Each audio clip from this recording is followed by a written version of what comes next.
Good morning. Welcome, everyone. It's a privilege that we can gather together again on this morning. I'm curious if there's anyone that would remember what my last two topics have been. Okay, that's not surprising. Very good. So in the last two messages, I've looked at the command to love the Lord our God with all our heart, soul, mind, and strength. And I felt like I didn't quite wrap it up yet. I want to focus more on the second command today, on loving your neighbor as yourself. So we'll go back to the text in Luke chapter 10. Luke chapter 10, starting verse 25.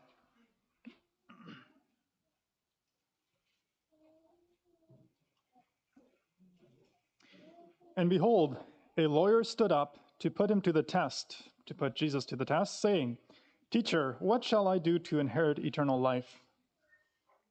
And he said to him, "What is written in the law? How do you read it?" And he answered, "You shall love the Lord your God with all your heart, and with all your soul, and with all your strength, and with all your mind, and your neighbor as yourself." And he said to him, "You have answered correctly. Do this, and you will live."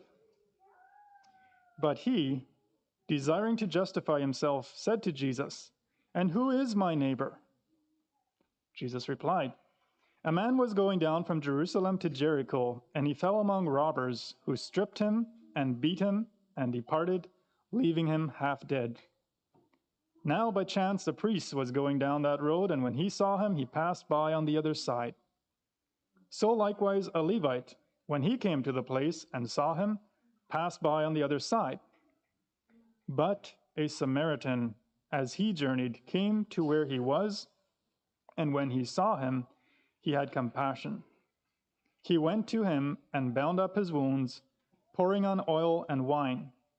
Then he set him on his own animal and brought him to an inn and took care of him.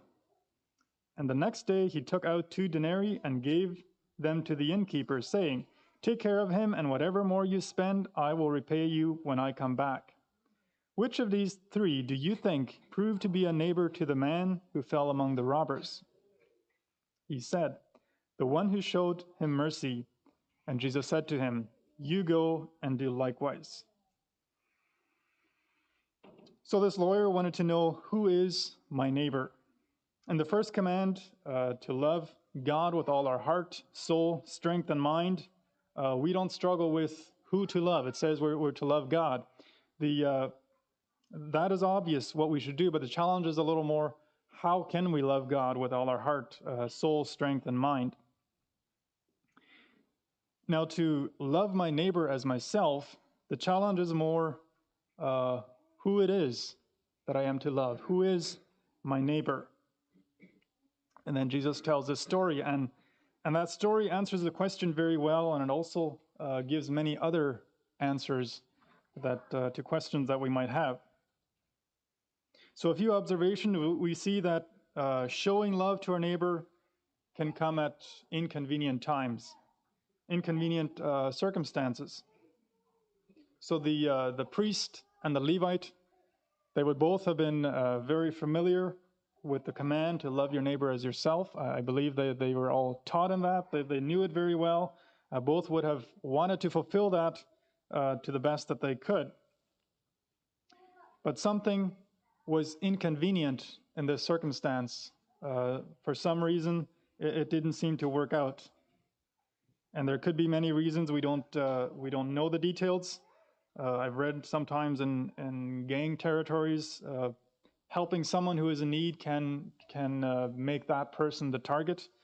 That someone who helps this injured man can be the target of being robbed or injured next. That could be a possibility, that they feared being attacked by the robbers who had attacked this one.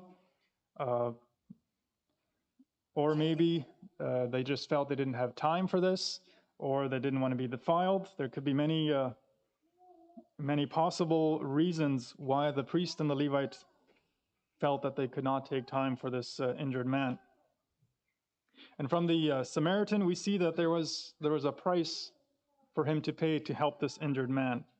It was, first of all, it was unexpected. He had not anticipated this, and he used some of his emergency supplies. He used his medical supplies, whatever he had, and it says he put the man on his animal so that he could ride on it. So it cost him his resources, it cost him money, and it cost him energy. Now he probably had to walk beside the animal instead of riding it. There was cost to it. So we sometimes make efforts to love our neighbors. We might bring them fresh baked goods, maybe fresh produce from the garden, or maybe just to chat with them. And that is good. We should do that. But those are things we do at our convenience. We give things that we choose to give. We take time when we decide to give time, when we can set that aside for our neighbor. For these travelers, it was an unintentional, unexpected encounter. And we know the Samaritan, he just cared for this injured man as he would have liked to be cared for. Just doing to others as he would want others to do to him. That is a very good way of showing love to our neighbor.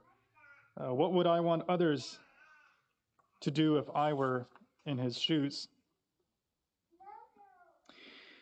And one important fact of this story is that the one who showed love to the injured man was a Samaritan. So there was a long-standing, a deeply established divide between the Jews and the Samaritans. They were forbidden to marry with anyone from the other side. They were completely separate. So Jesus, he was born a Jew. Any Jew would have expected Jesus, if Jesus told the story, he would make the priest or the Levite the hero, and the Samaritan would be the fool or the loser. That would be typically what the Jew would have expected if Jesus would tell a story about the priest and the Levite and the Samaritan. Just an example of in today's world, if you read news reports of the war in Ukraine from a Western publisher, they will usually make the Ukrainians look like heroes and the Russians fools or losers.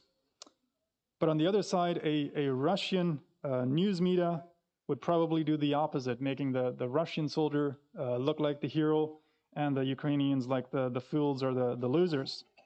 So our flesh has a strong tendency to make our people look like heroes and the enemies like losers or fools. And Jesus points out that showing love to our neighbor has no boundaries. It is assumed that this injured man was a Jew, and in that case, the Samaritan was showing love to his enemy. And that is clearly what Jesus teaches in other quotes, that we are to love our enemies. And to me, it seems like this was a connection, a bridge that Jesus made, that to love your enemies, to love your neighbor as yourself, your enemy can be your neighbor as well. So that there is this bridge of love for neighbors also extends to love for enemies. In Luke chapter 6, verse 27, 28, Jesus says, "But I say to you who hear, love your enemies, do good to those who hate you, bless those who curse you, pray for those who abuse you." And in the same chapter further down, verse 35, Jesus repeats that we are to love our enemies. Enemy love. Many of you may have watched the video. I think Burton posted that last week. Thank you for doing that. An interview of Pablo Yoder, where he describes his experiences in Nicaragua, how they responded to enemies in love. They did not participate in war. They did not participate in violence against anyone. And God used them in amazing ways to show love to cold-hearted robbers who had never experienced what true love was. So this, we sometimes refer to it as non-resistance. This belief of non-resistance is one that very few churches today accept, other than the Anabaptists are one of those that still believe in that, although there's very many churches that don't. But if we go back to the writings of the early church, after the New Testament was written, after the apostles, but before the Roman Catholic Church was established, so that early church right after the New Testament, sometimes referred to as the pre-Nicene Christians, which means before the Council of Nicaea. The churches, the writings that we can find from those churches seem to show that at that point all the churches agreed that Christians should not take part in war or violence against anyone. Instead, they emphasized we are to love our enemies and do good to those who hate us, just like Jesus taught in Luke 6. So there was this part where all the churches were in unity on that. From what I could find, the belief that Christians can participate in war and government forces would have been introduced during Constantine's time, when he tried to join the church and the state, where the church became part of the state. It became as one, and that's where the Roman Catholic Church was established. And today we don't have state churches like they did back then, where the government and the state, the state and the church work together so much. But we do have many churches still who encourage its members to go to war for the sake of their earthly nation, to defend their earthly nation. And that has very often caused professing Christians to fight against professing Christians, simply because those lived on the other side of the land border, simply because they were in another country and trying to support their nation. And I recently read that the Eastern Orthodox Church in Russia is urging Russian Christians to go to war against Ukrainian Christians. And according to one source, 75% of Russians and 60% of Ukrainians profess to be Orthodox Christians. So we now have professing Christians killing professing Christians who belong to the same church, the same denomination, simply because they happen to live on the other side of a neighboring country, on the other side of the border. And they both justify supporting their government in war as a just war, supporting their own nation. So who is my neighbor? Back to the question that this lawyer asked Jesus, who is my neighbor? Who do I give my allegiance to? How do we look at our enemies? Do we love our enemies? And I came across a illustration, started it here on the whiteboard. I'll see if I can finish that. This is maybe some of you have seen it before, an illustration or a Punnett square to illustrate the four worldviews of how we see God and how we see our enemies. And when I first saw it, I was really blessed by it. My desire is to pass that blessing on to you. It is not original with me. It was developed by Zach Johnson from Sattler College in Boston, Massachusetts. Some of you may know him. Others may have seen him on video. He's the one who interviews Pablo Yoder in some of the videos that have been released, in case you've watched that.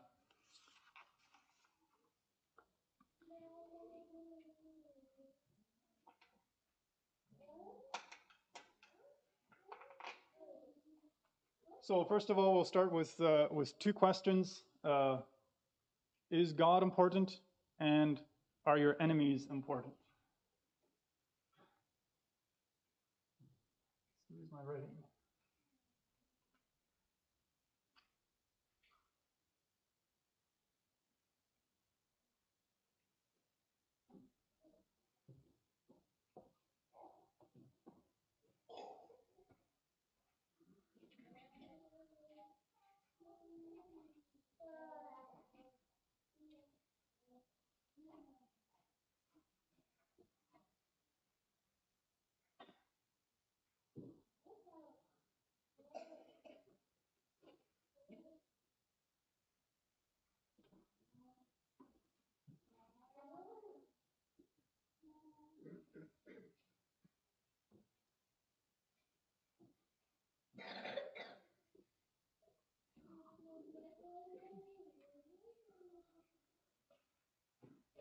So is God important? This group would say, yes, God is important. These groups would say, no, God is not important. Are enemies important? These groups would say, yes, enemies are important. And these groups would say, no, enemies are not important.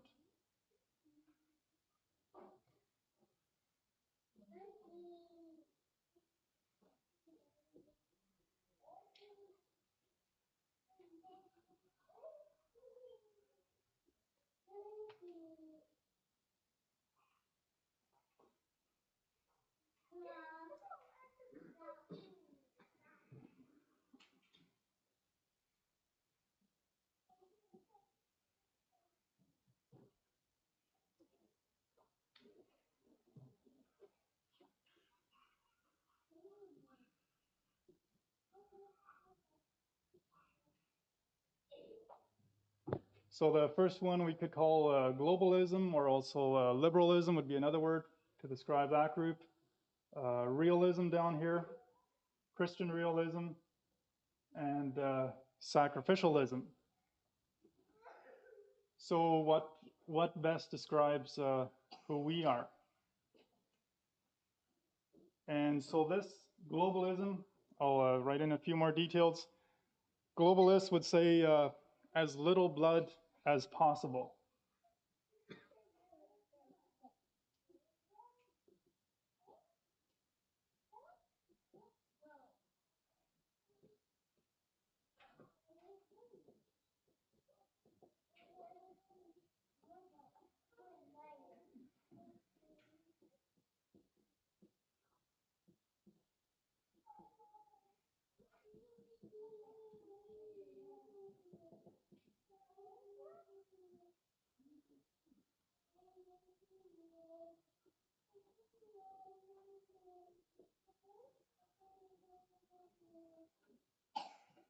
Not sure how well you can read it from out back, but the globalists, as little blood as possible. Their focus is humanity. What is good for humanity? Well, we could say war is not good for humanity because people kill people. So the globalist, he's for peace building. We need to build peace as best we can. He's also equality is important to the globalists. That to make sure people are treated fair. People on the other side of the world, they're equal with us. That we can build peace, and it's for the good of humanity. And then so that's the core. Next we have self.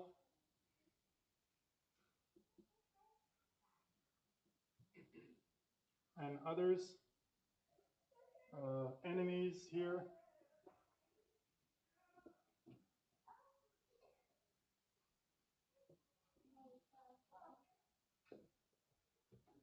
So humanity is the core. Next important is our self and others, and then also enemies. Enemies are important to us as well, and then the state. And beyond that, there is God is not really part of the picture.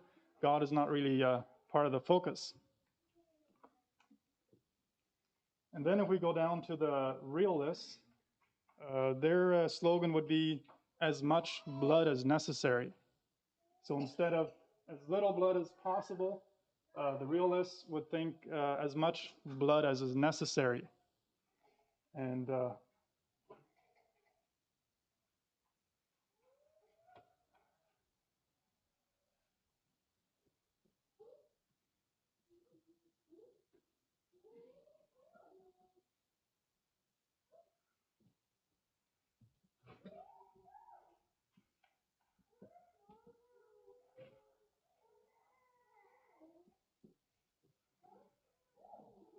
so their center core focus is self. They're also focused on security. We need security for self. We need security for the government. Make sure that the country is secure. If there's any terrorist threats, if there's any threats that threaten our security, the realist is ready to go to war, is ready to shed blood as is needed in order to accomplish our goal of security. And self is at the core, is very important. Next we have neighbor.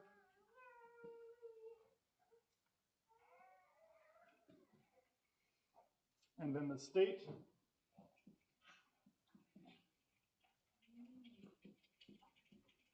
And others.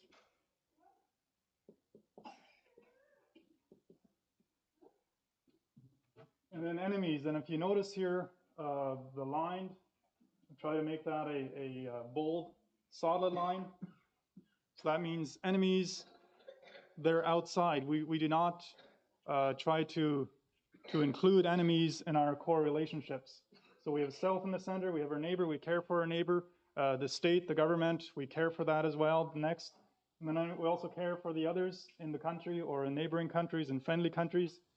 But enemies, they are off limits. We keep ourselves separate from the enemies and willing to make war to eliminate them or to shed blood as is needed to keep our security.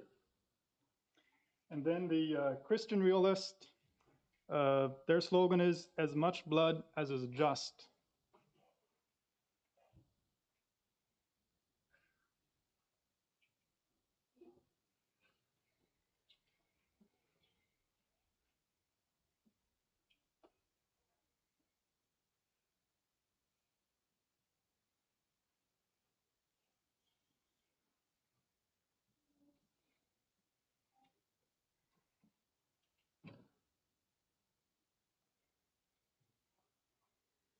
So for the Christian realist, God is in the core and the center of their relationships. And then outside from that, it is very similar to the realist. We have God, and then next we have self, and then neighbor.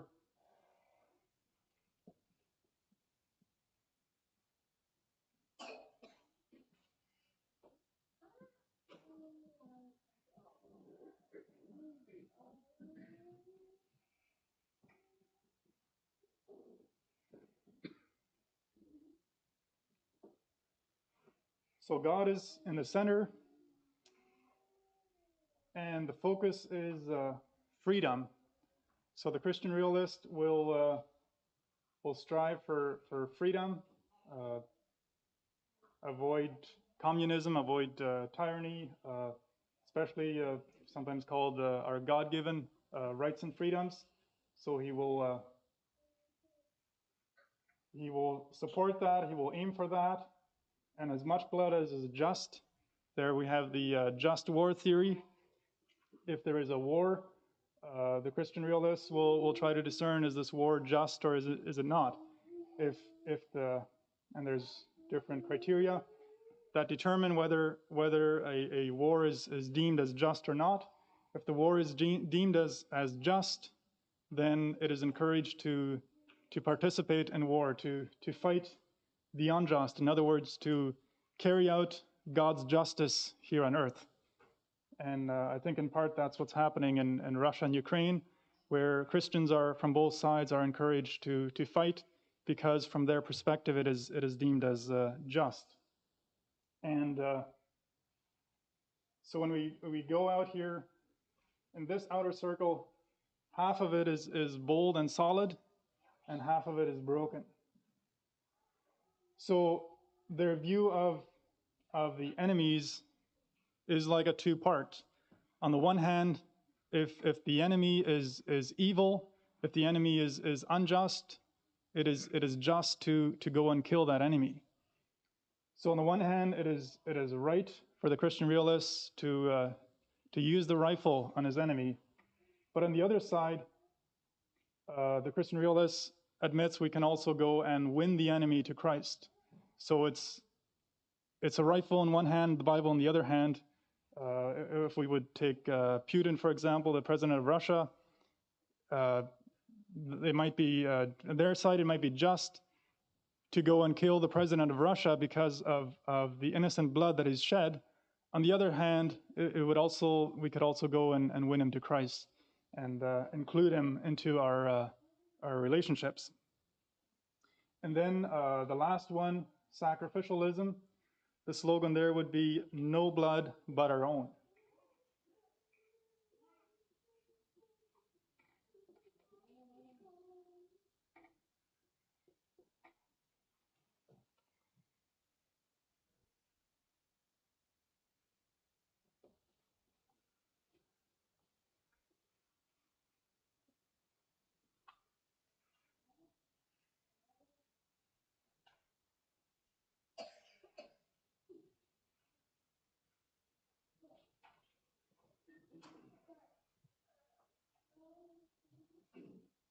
So again, we have God is important. God is at the center, at the core of our relationships, and the goal is redemption, redeeming people for Christ, and also peacemaking.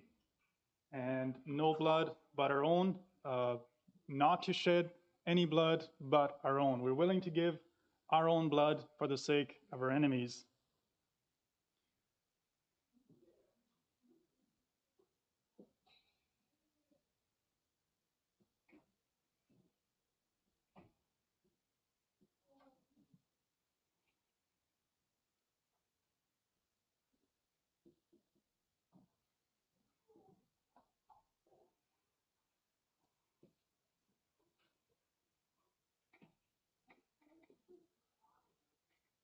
So we have first is God, and then next we have our neighbor and others, and then enemies, and then self.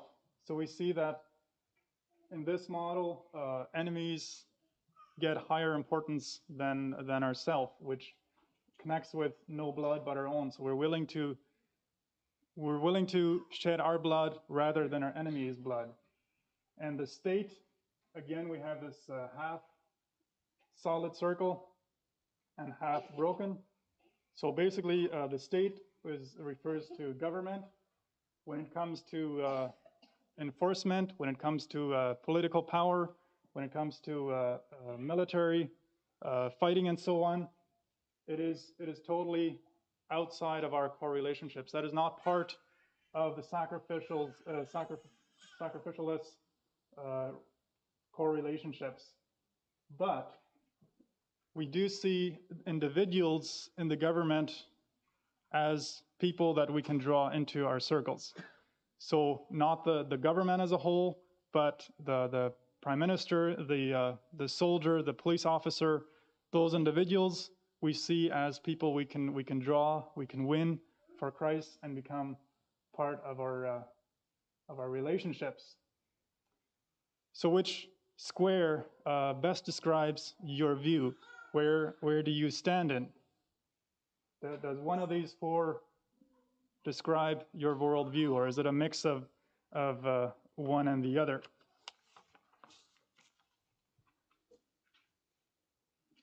So if I go through them one more time, just giving an example.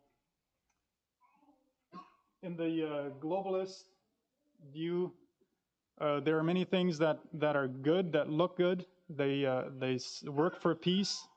They try to end wars as quick as possible. And I see the globalists and the Christian realists as well, maybe I should state, I believe this to be the biblical view. And I see that we can be drawn into this group and this group easier than this one here. I don't think we have a lot of problem with this one here, but I think both of these, there is a pull, there's a tendency to draw into those.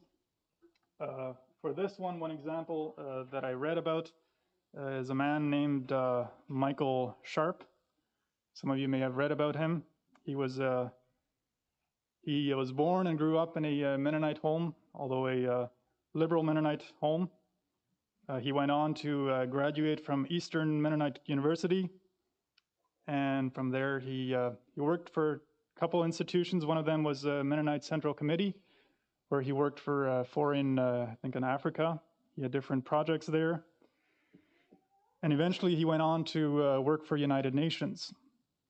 And there he became an expert in convincing fighting groups to lay down their arms and to to work for peace with one another.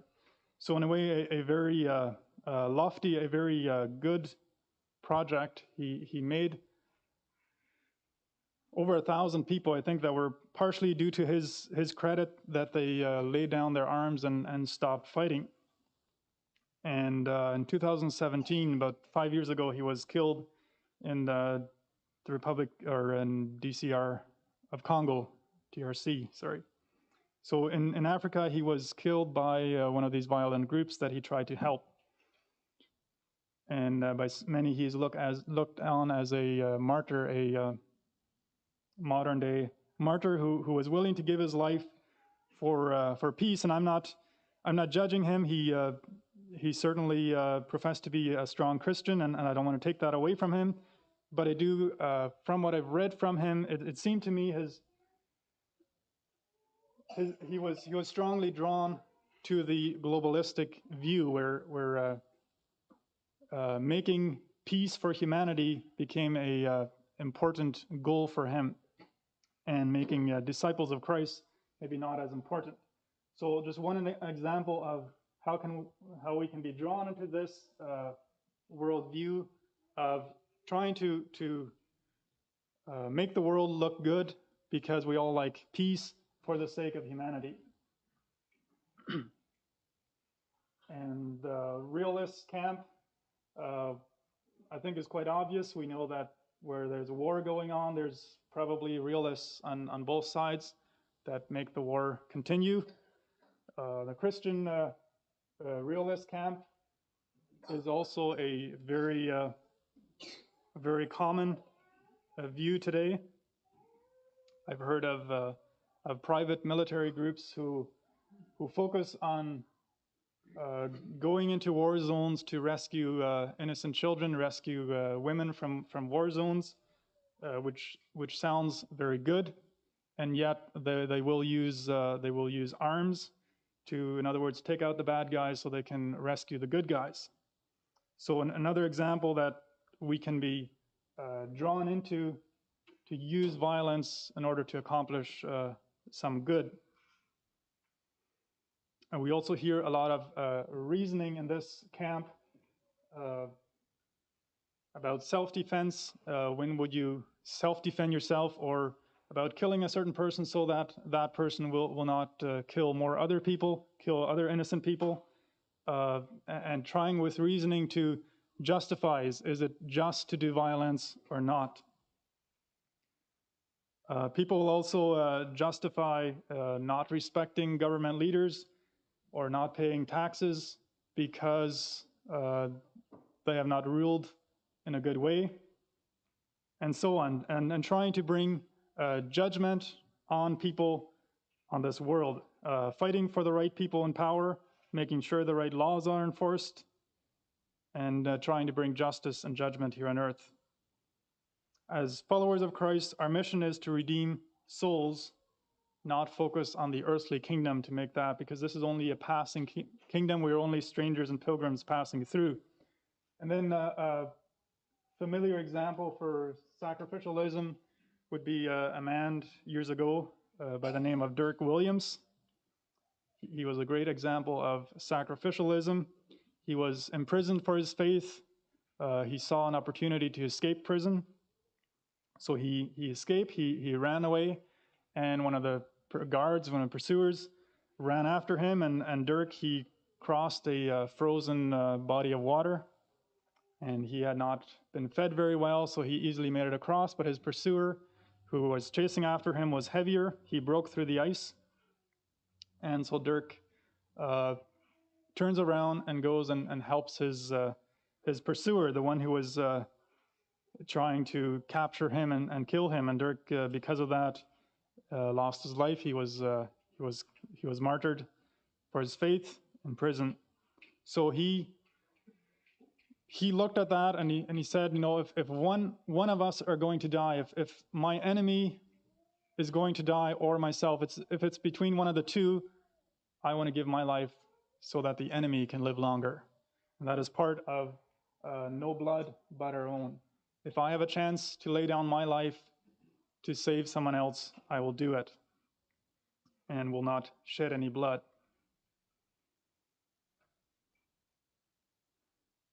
Matthew 5, verse 38 says, "You have heard that it was said, an eye for an eye and a tooth for a tooth. But I say to you, do not resist the one who is evil.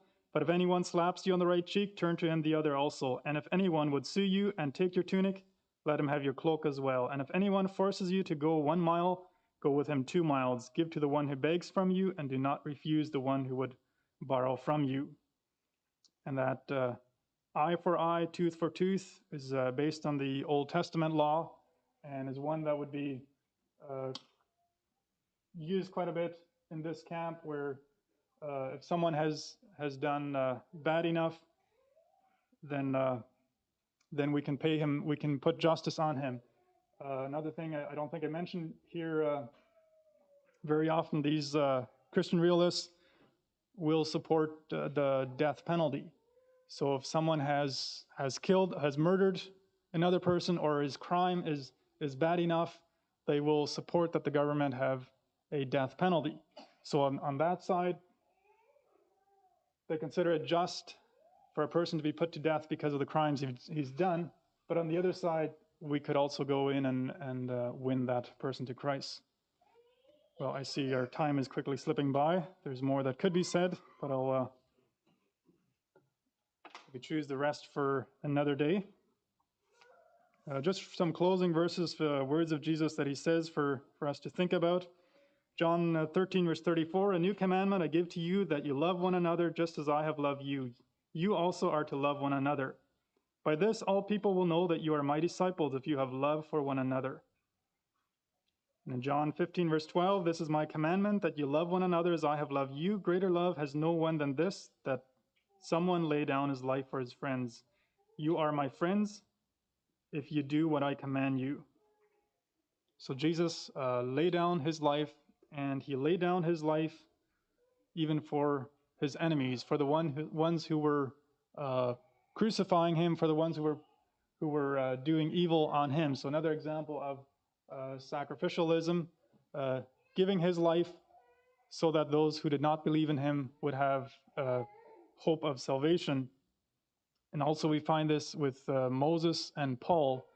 Both of them seem to express a desire that they would be condemned, or that they would suffer for the sake of the people they loved, so that the people they loved could be saved, and that they would bear the cost.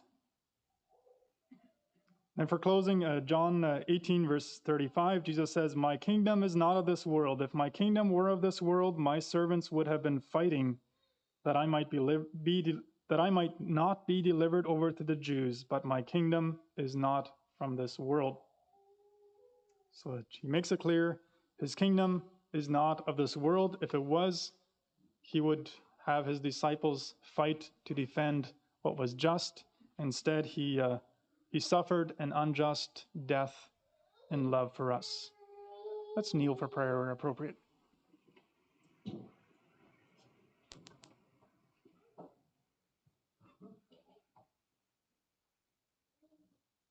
Father in heaven, we come before you. We thank you for your love. We thank you for your word.